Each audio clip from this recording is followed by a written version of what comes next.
జీవన్ రెడ్డితో మంత్రుల చర్చలు విఫలమైనట్టుగా చూడాల్సిన అవసరం కనిపిస్తోంది. గంట పాటు బుజ్జగించిన వెనక్కి తగ్గలేదు. మాజీ మంత్రి జీవన్ రెడ్డి నిర్ణయం మార్చుకున్నట్టు చెప్పకుండానే మంత్రులు వెళ్లిపోయినట్టు తెలుస్తోంది. ఇప్పటికే పార్టీని వీడనున్నట్లు తేల్చి చెప్పేశారట జీవన్ రెడ్డి.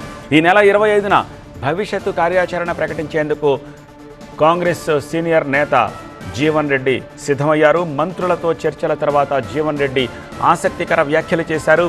దేవుడు శాసిస్తే మానవుడు అనుసరిస్తాడంటూ కమెంట్స్ చేశారు ఆయన. దేవుడు శాసించిండు, మానవుడు అనుసరిస్తాడు. అంతేనా? దేవుడు శాసించిండు, మానవుడు అనుసరిస్తాడు. దేవుడు శాసించిండు, మానవుడు అనుసరిస్తాడు. అంతేనా? దేవుడు శాసించిండు, మానవుడు అనుసరిస్తాడు.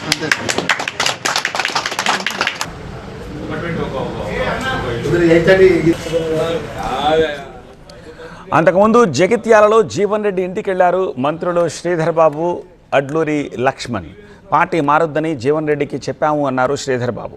ఈ ప్రాంతానికి జీవన్ రెడ్డి పెద్ద దిక్కు అని, ఆయన బాధపడితే తామంతా బాధపడ్డట్టే అన్నారు. తమ భేటీ అంశాలను హైకమాండ్ దృష్టికి తీసుకెళ్తామని చెప్పారు. కాంగ్రెస్ పార్టీ కార్యకర్తగా, నాయకుడిగా మాకు ఎప్పుడూ శ్రేయోభిలాషిగా ఉన్న జీవన్ రెడ్డి గారిని కలవడానికి వచ్చినాం. నేను, అదేవిధంగా లక్ష్మణ్ కుమార్ గారు, మా సత్యం గారు, మా నరేందర్ రెడ్డి, ఇతర మిత్రులందరూ కూడా కలుసుకోవడానికి వచ్చినాం. పదవుల గురించి ఆయన ఎప్పుడు అడగలేదు. ఫస్ట్ ఆఫ్ ఆల్ ఆయన ఇప్పటివరకు ఆ పదవి గురించి అడగలేదు. మనిషి మార్చుకునే కదా ఆయన కొట్టి ఒక పటిష్టంగా ఉన్న నాయకుడు ఆయన. మేము పార్టీ పరంగా వారికి ఖచ్చితంగా కూడా అప్పీల్ చేయడం జరిగింది. పార్టీ పరంగానే కాదు, అంటే మాకు ఒక పెద్ద నాయకుడిగా ఈ ప్రాంతానికి సంబంధించి ఆ రోజు కష్టకాలంలో ఉన్నప్పుడు కూడా కాంగ్రెస్ పార్టీగా మా అందరి పరంగా నిలబడ్డది కనుక మేము కూడా వారికి కోరినాం, ఏ విధమైన నిర్ణయం తీసుకోకూడదు సార్ అని చెప్పిన. డిమాండ్ ఏం పెడతారా? డిమాండ్ ఏం పెట్టలే. డిమాండ్ ఉంటే ఇట్లుంటుందా? ఆయన అదే చెప్పింది కదా, వాళ్ళ అభిప్రాయం తీసుకెళ్తాం. నేను అభిప్రాయం తీసుకెళ్తాను.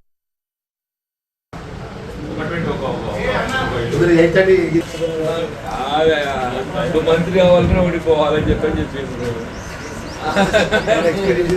ఇప్పుడు PVS ప్రధానమంత్రి అయితే రాజీవ్ గాంధీ బతికుంటాయి కదా.